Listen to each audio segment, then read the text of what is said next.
Estás grabando. Bueno, habíamos hablado de la subducción, hablado de lo que... No sé qué pasa. Por favor, apaguen los micrófonos. Por favor, apaguen los micrófonos. Por favor, apaguen los micrófonos. Gracias. Bueno, seguimos entonces. La tecnología resulta complicada a veces. No me quiero imaginar lo que les puede pasar a los astronautas cuando les falla algo tecnológico allá arriba. Sí, seguramente con la Victorinox podrán ayudarse. Sí. Fíjense de que sus micrófonos estén cruzados porque se escucha mucho ruido. Chicos, hay micrófonos abiertos, por favor. Acabo de escuchar el verdulero pasar yo. Y yo también. ¿Estoy en la clase? Sigamos, sigamos. Bueno, habíamos visto lo que es la subducción, que la subducción del lado andino genera un tipo de vulcanismo, del lado de Japón, un arco de isla, el vulcanismo tiene diferencias, y ahí entramos en este cuadro que lo están viendo ahora de los tipos de roca. Y las líneas estas negritas retorcidas que yo les he puesto, se junta ígneas y metamórficas en un espacio, en un ángulo, en un lado de este cuadro que representa la geodinámica interna.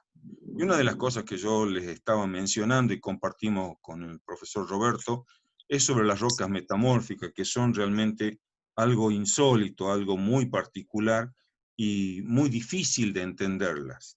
Y ahí quiero decirles una cosa, que me tomo una licencia. Cuando uno aprende cuando se forma y se le asimila, incorpora los conceptos de esas asignaturas, es como que los naturaliza. Y cuando los naturaliza, se pierde un espacio muy importante que es el de la discusión. Y yo quiero traerles qué es la comparación que yo haría. En un juicio se trata de reconstruir el pasado, se trata de reconstruir los hechos que han ocurrido. Y hay testigos y van y traen opiniones, supuestamente traen a las consultas, a las preguntas que se les hacen, traen las evidencias, pero ¿qué evidencia si nuestra percepción, nuestra mirada va cambiando constantemente? Una es cuando tenemos la vivencia de ese momento y después en el tiempo vamos fabricando realidades. Entonces, ¿cuál es la realidad? ¿Cuál es la evidencia que vamos a traer?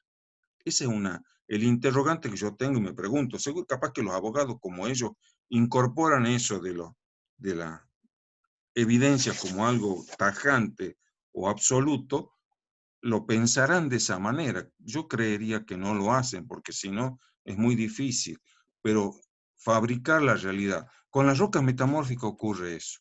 De las rocas metamórficas sabemos de un modo absolutamente indirecto los procesos que dan lugar a las rocas metamórficas, que vienen de otras rocas, que vienen de rocas sedimentarias, rocas ígneas y rocas metamórficas mismas, que han sido sometidas a procesos de cambio de presión y temperatura, y entonces surgen, sin que se fundan, porque esa es la lógica dentro de las rocas metamórficas, surgen un nuevo tipo de roca, que son estas que estamos hablando. Bueno, de las sedimentarias es hasta un poco aparentemente más simple, pero bueno, vienen de la destrucción de otras rocas y dan estos tres tipos que son las clásticas, las químicas y las biológicas. Y ya venimos viendo con bastante intensidad las ígneas que se forman a través de fundidos, que depende del lugar donde las encontremos. Si salen a la superficie son las rocas extrusivas, y si enfrían el interior de la corteza, van a ser las rocas intrusivas. Les decía yo que este es un mineral de grafito, que la función del grafito era lubricar tanto la subducción como el contacto entre la corteza y manto.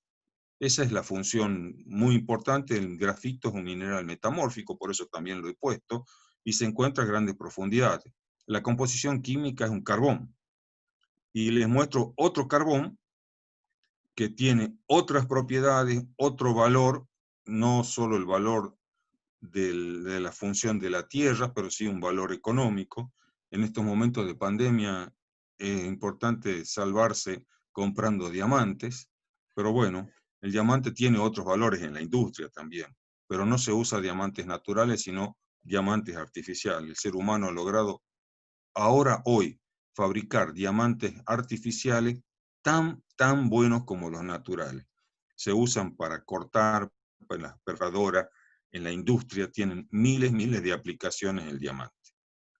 Y entramos al cuadro que yo les estábamos hablando, que es la herramienta de la serie de Bowen. Y les había dicho que tenían que acordarse, tenían que tener en mente lo que era la parte mineralógica, cuando hablábamos de cuarzo, de feldespatos, de plagioclasa, cuando hablamos de minerales ferromagnesianos. Y entonces, las dos series, las dos líneas importantes es una, la de la serie continua que está marcada acá, que toma las plagioclasas y arranca con un extremo cálcico, que es el de mayor temperatura, y va descendiendo hasta encontrarse con los feldespatos potásicos, que son de menor temperatura, la muscovita y el cuarzo. Y por otro lado, la serie discontinua, que arranca con el olivino, que es decir, a nivel de corteza, la parte esta superior es la de mayor profundidad, y a nivel de corteza, la de menor profundidad es la que va llegando hasta el cuarzo. Sabemos que el cuarzo, encontramos cuarzo de baja temperatura y cuarzo de mayores temperaturas, sobre todo asociado a rocas volcánicas. ¿Cuál es la importancia de esta herramienta?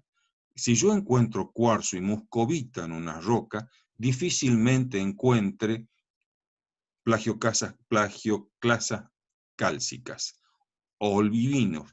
En todo caso voy a encontrar biotita o podría encontrar en algunas rocas volcánicas algunos anfíboles.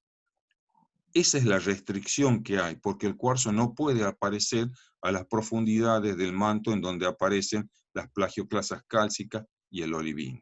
Esa es la función, esa es la forma. Miren, la flecha está puesta acá. Hay más cuarzo hacia la superficie y menos cuarzo hacia las profundidades. Los minerales tienen su ubicación porque están condicionados a la temperatura y presión del ambiente donde se encuentra. Bueno, les había mostrado también el ciclo del carbón y cómo funciona, y el ciclo del carbón tiene que ver, en este caso, también con la función de los grafitos y los diamantes. El ciclo del carbón sí, intercede, interactúa, pero hay algo curioso con el carbón, porque el carbón se pensaba que sería solo de origen orgánico, sí, pero no, hay un carbón de origen inorgánico que lo tiene la Tierra y viene también en meteoritos. Eso les había mencionado eso. Es una incógnita porque hay meteoritos que traen carbón y dicen, bueno, y hay una historia sobre uno de esos meteoritos muy interesante, muy divertida también diría, en que vienen con muescas de carbón y se dice, tiene carbón, es de origen orgánico. Y se pensaba que si es de origen orgánico, viene de un lugar donde existió la vida, donde existió alguna forma de vida. Pero bueno. ¿Y cómo no hablar del magma? Yo les había dicho, y esto es una definición, el magma viene de una palabra griega que significa ungüento. Los griegos veían el vulcanismo, ellos vivían en un lugar donde había actividad magmática, había erupciones volcánicas. Ellos pensaban que en el interior de la Tierra el magma corría como si fueran ríos. Esa era la idea que tenía. Es un material natural, fundido, semifundido, yo diría que más bien es semifundido, a partir del cual se forman todas las rocas ígneas. Se encuentra debajo de la superficie terrestre, en la corteza. El magma que nos llega a nosotros viene de la corteza, no puede venir del manto, no llegan materiales del manto a la superficie. Se encuentra debajo de la superficie y también se han descubierto evidencias de magmatismo en otros planetas. Eso es muy interesante. No solo en otros planetas, sino en algunas lunas de otros planetas. Marte tiene varios episodios de magmatismo fisural, es decir, se han abierto grietas y se han derramado paquetes inmensos de coladas basálticas en Marte. Y en algunos satélites naturales. Hay un par de satélites de Júpiter que tienen los volcanes más grandes que se conocen dentro del sistema planetario. Además de roca fundida, el magma también puede contener cristales suspendidos, es decir, son los cristales de altas temperaturas, son los que empiezan a endurecerse primero, apenas baja un poquito la temperatura, empiezan a formarse esos cristales, y burbujas de gas. Se producen al derretirse la corteza o la parte superior del manto en varias configuraciones tectónicas, que es lo que hemos visto en la primera imagen, que es la primera filmina, ¿sí? Incluyendo zonas de subducción, que es lo que hemos visto, las zonas de fisuras continentales, eso no le hemos mencionado, pero las menciono ahora, las cordilleras y los puntos calientes que yo le decía. El ejemplo es Hawái, en donde hay un vulcanismo activo muy intenso, de magmas de temperaturas muy elevadas, porque viene de muy abajo dentro de la corteza o la parte alta del manto. Entonces, esta sería una definición bastante amplia de lo que es el magma. Bueno, la representación del ciclo de las rocas. El ciclo es como una síntesis, un modelito de dibujito, diría, pero bueno, es esquemático, es lo que representa. ¿Qué quiere decir con ciclo? Que comienza en un punto, da toda una vuelta y vuelve a aparecer de nuevo y vuelve a reproducirse. ¿Dónde se puede ver el ciclo? En las zonas de subducción. Y ya voy a mencionarles eso como. La línea roja está marcando eso, lo que yo quiero que tomen como parte de esta charla hoy. Esta línea roja está marcando lo que nosotros podemos ver. Así como yo les decía, el misterio tal vez de las rocas metamórficas es porque no podemos ver los procesos y no sé si lo podremos ver alguna vez. Capaz que sí, no sé. Se los recrea en los laboratorios, pero de todos modos lo que es natural no lo podemos ver. Sin embargo, sí podemos ver, aún con manera indirecta, lo que está por encima de la línea roja esta que está trazada aquí. Vemos la sedimentación, vemos el transporte, vemos el vulcanismo, vemos el arrastre de sedimento y los procesos sedimentarios. Que no podemos ver las rocas ígneas, salvo en los volcanes, pero en el interior no, y las rocas metamórficas como están marcadas acá. Si tomamos a la Tierra como un cuerpo incandescente, tendríamos que empezar el ciclo con las rocas ígneas, en donde tenemos un planeta fundido que va perdiendo temperatura, va generándose los volcanes, va enfriando roca en el interior de la Tierra. Hay una idea de cómo comienza a funcionar el enfriamiento dentro del planeta fundido, y les quiero comentar algo. Le atribuyen a la caída de los meteoritos. Si yo tengo una bola incandescente, hemos hablado de los minerales que pueden encontrarse en los lugares que corresponden de acuerdo a sus condiciones de resistencia de la temperatura y de la presión. Si le impacta a esa bola fundida un meteorito, va a hacer que material que tendría que estar a cierta profundidad, llamémosle 700 kilómetros o 500 kilómetros, logra penetrar ese meteorito y expulsa ese material que tenía que estar a esa profundidad y lo lleva a la superficie, se va a endurecer inmediatamente, porque sale de su ambiente de condiciones y temperatura y presiones que le toca para estar fundido. Entonces, al salir de esa posición, se endurece y serían las primeras rocas ígneas formadas en la superficie. Ese es un modelo del origen de los comienzos del enfriamiento de la corteza terrestre, de la superficie del planeta, y la disipación del calor que va teniendo. Cuando forma la parte superficial, actúa la atmósfera, y la atmósfera hace que se vaya destruyendo. Las partículas que forma esa destrucción van a ir a un lugar, las cuencas les decía que eran posibles continentales y marinas, se depositan, se acumulan y van generando un tipo de niveles, de capas, que se conocen como estratos, y son las rocas sedimentarias. Si siguen descendiendo en profundidad, hay algo que se conoce como el gradiente geotérmico, que es el incremento de la temperatura a medida que nos adentramos en la Tierra hasta que alcanzamos el núcleo que tiene más de 3.000 grados centígrados. Las rocas sedimentarias se van a ir transformando y se van a transformar en rocas metamórficas. Si las rocas ígneas quedan y se aproximan a cambios de presiones y temperatura, también van a dar lugar a las rocas metamórficas. Ahora, todo el conjunto que está acá abajo puede llegar a la superficie por la dinámica que tiene la Tierra del movimiento de las placas. Esa deformación, esa movilidad posibilita a que las rocas del interior de la Tierra lleguen a la superficie.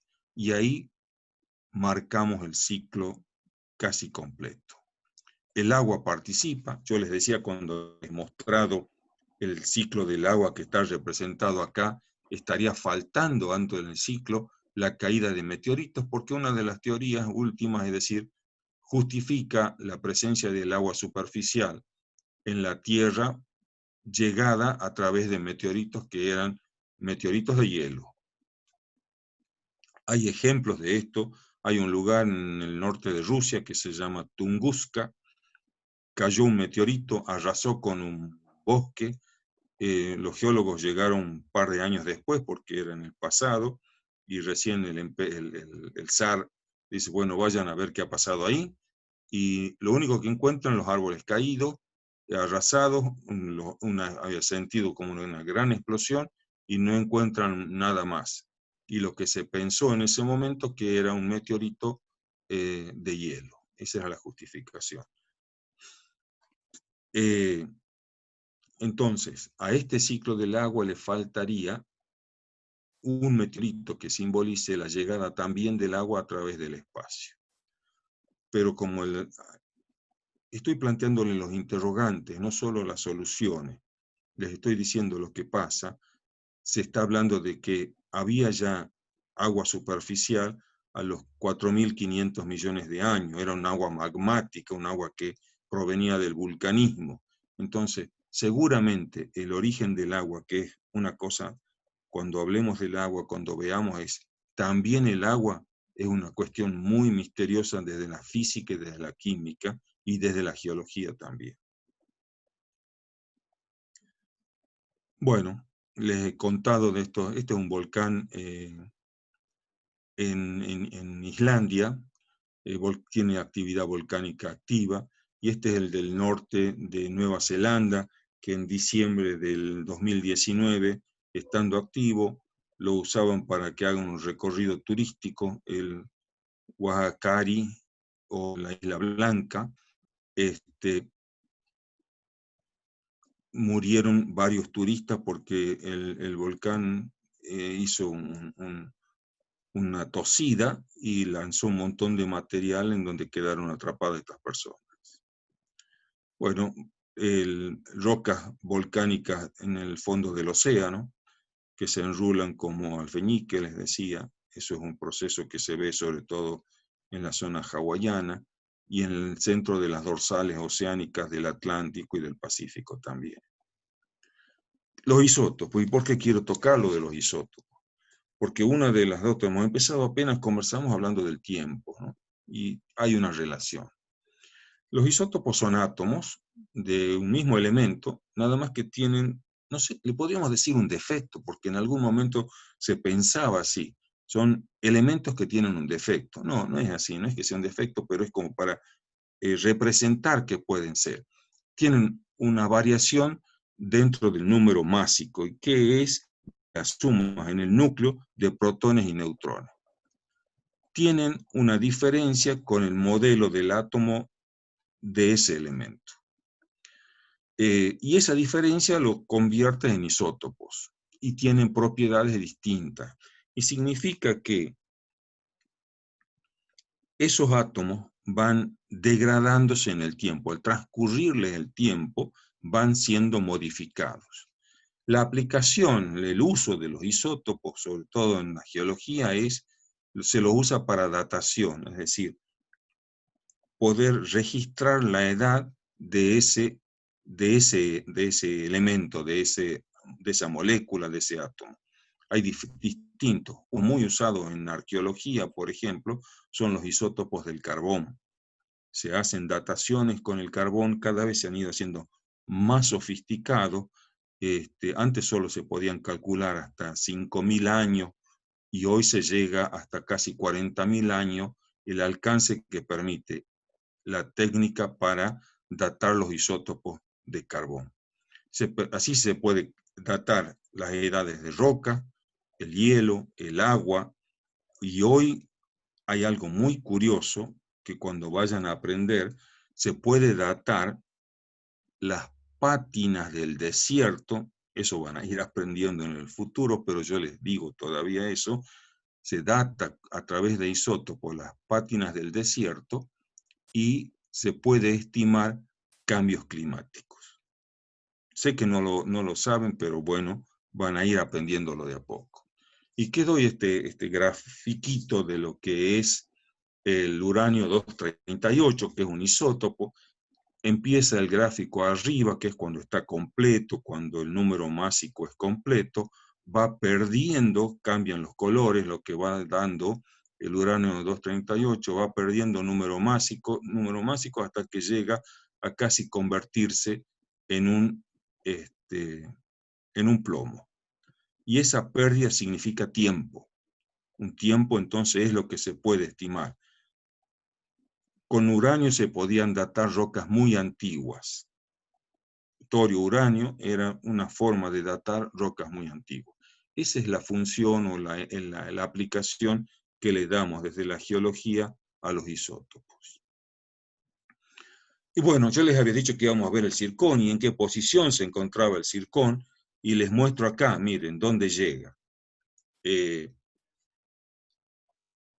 Temperatura de fusión de 2000 grados centígrados, 2500 grados centígrados. Estaría ubicado donde está puesto la flecha acá. Es decir, entra en mucha profundidad. Es típico de las rocas ígneas, el zircón. Rocas se encuentra en granitos, y cuando está en rocas sedimentarias es porque es un detrito, es un material que ha sido arrastrado, transportado. ¿Y qué tiene el zircón? Inclusiones. Y en esas inclusiones el zircón tiene hafnio, tiene torio, uranio y torio, que son factibles de ser leídos y mensurados, y entonces sabemos el tiempo. Esa es una de las herramientas del zircón.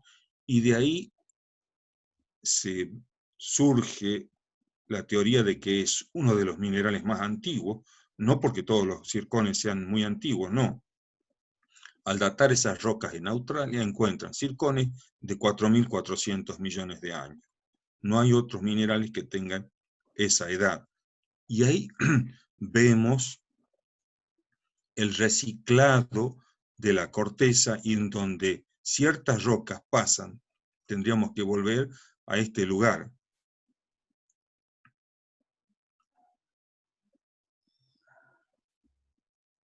Acá.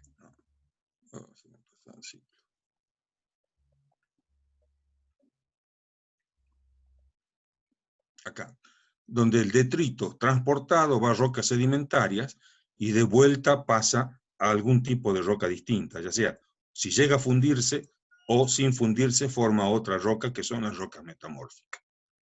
Entonces, ese retransportado, ese refundido, ese reuso de la roca, y que tiene lugar acá.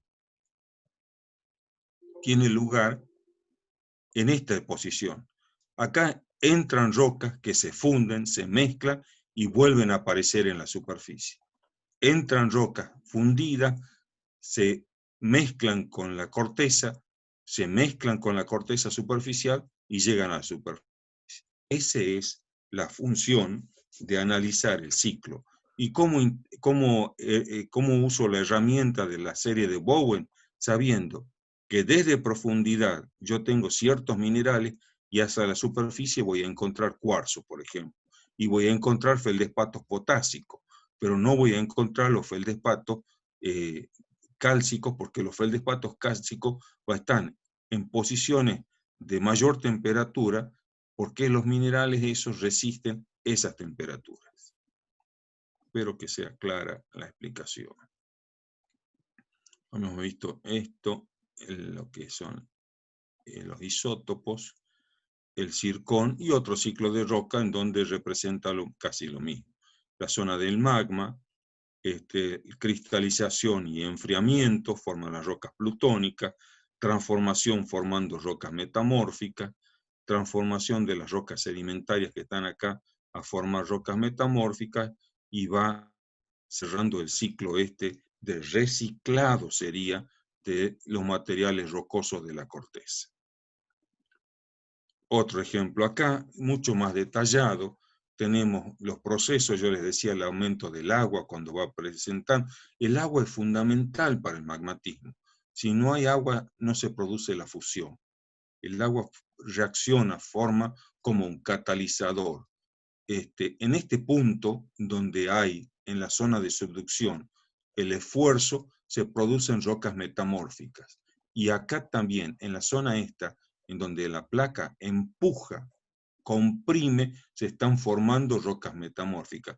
A la vez, la placa ya metida abajo, llegando a las temperaturas de los 700 grados, ya ha fundido gran parte de la parte alta de la parte superficial y mandando ese material fundido, porque se vuelve mucho más movible hacia la superficie. Miren, acá están marcadas las curvas de, ya seguimos, acá están marcadas las curvas de temperatura, y al acercarse a la placa disminuye la curva de temperatura. Viene una curva de 1200 grados en la parte más baja, y cuando llega acá esa curva desciende, porque disipa temperatura en esta placa que entra fría. Esta placa está entrando fría, entonces la temperatura de que hay acá desciende y cae. Por eso hace esa curva de descenso de la temperatura. Entonces hay calentamiento, depresurización, aumento del agua, porque entran sedimentos y materiales con contenidos de agua, y aumento del silicio. Bueno, nosotros hemos visto que las rocas ígneas están formadas principalmente por cuarzo, feldespatos. Feldespatoides son tipos de una variedad dentro de los feldespatos, el olivino, dioxeno y micas. Y tienen accesorios, otros minerales. El zircón, que es el que lo estábamos viendo, tienen titanita, ilmenita, magnetita también, y están puestos lo que son los silicatos que van a formar, como el cuadro que estoy mostrando acá. De ahí la importancia de la mineralogía. De ahí es que ustedes tengan que manejar los conceptos de mineralogía bien manejados, que es lo que les va a permitir identificar las rocas, porque la clasificación, y eso vamos a ir dejando abierto, la clasificación de las rocas ígneas se basa en la mineralogía. El cuarzo, les decía yo que hay cuarzos de alta y baja temperatura, y dónde va a aparecer. El cuarzo de baja temperatura, que está marcado acá con un colorcito blanco claro, corresponde a la parte superficial, a la corteza alta. Hay otro cuarzo, que es el cuarzo beta, es un cuarzo entre 900 y 1500 grados, pero ese cuarzo es de mucho mayor profundidad, se encuentra raro y se encuentra en algunas rocas volcánicas. Entonces, eso va a condicionar la posición, la habilidad del mineral para estar en ciertas condiciones de presión y temperatura, es que lo va a permitir que aparezca en ciertas posiciones de la corteza. Esto ya lo habíamos visto. Y mostramos acá el famoso afloramiento que le salvó el pellejo de Houghton, porque él se enfrentaba a la iglesia en ese momento cuando él decía que el granito no necesariamente era la roca más antigua y la roca más firme y más estable, sino que acá permite, y eso es lo que van a ir aprendiendo ustedes. La clase pasada, uno de sus compañeros me preguntó cuándo vamos a aprender a ver roca. Cuando uno empieza a leer la roca, es fantástico. Es empezar a entender lo que ocurre. Acá quiero explicarles yo qué es lo que ha ocurrido. Primero estaba esta roca gris que vemos acá, que tiene unas especies de línea. Esos son planos de separación y es una roca metamórfica. Esa roca metamórfica ya existía, ya estaba. ¿Y qué ocurre? Por supuesto que todo esto en el interior de la corteza, esto no es que haya ocurrido en superficie, esto estaban, todo el sistema este que vemos de roca estaba sometido a presiones y temperatura. Y se aproxima un granito, se aproxima un magma en realidad, un magma fundido. ¿Y qué hace ese magma? Empieza a penetrar entre medio de esos planos, esas zonas de debilidad que tienen las rocas metamórficas. De ahí esto se conoce como un contacto intrusivo, un contacto en donde la relación del granito, que viene después, y de ahí es que no necesariamente el granito es la roca primordial, la roca única, primigenia, como se decía en el momento de Houghton. Y él puede argumentar con esta relación. Es decir, esto ya estaba y el granito lo abraza y lo penetra con los materiales que vemos acá. Eso se conoce como una relación de contacto térmico entre el granito y la roca metamórfica. Y así podemos también inferir una edad, es decir, esto es más viejo y esto es más nuevo. Esto no se acaba, esto es algo que vamos a seguir viendo, vamos a seguir, quiero ver cuál es la diapositiva, la imagen que, bueno, el material de lo que decía que venía del océano. Vamos a avanzar un poquito más rápido. Venía del África, grandes volúmenes, toneladas de sedimentos que van a parar al océano y algunos llegan hasta las costas de Estados Unidos, de América del Norte. Otro que es particularísimo, esto una duna en Marte, todo esto es arena. Esto es una arena negra, posiblemente de origen volcánico, formada en Marte. Es un depósito, yo les decía, podemos ver lo que se ve en superficie en Marte, pero no podemos ver los procesos metamórficos del interior de la Tierra. Es decir, dentro del ciclo de la roca, nos resulta más fácil eso, ver la superficie marciana y no el interior de la Tierra. Seguimos pudiendo ver la superficie.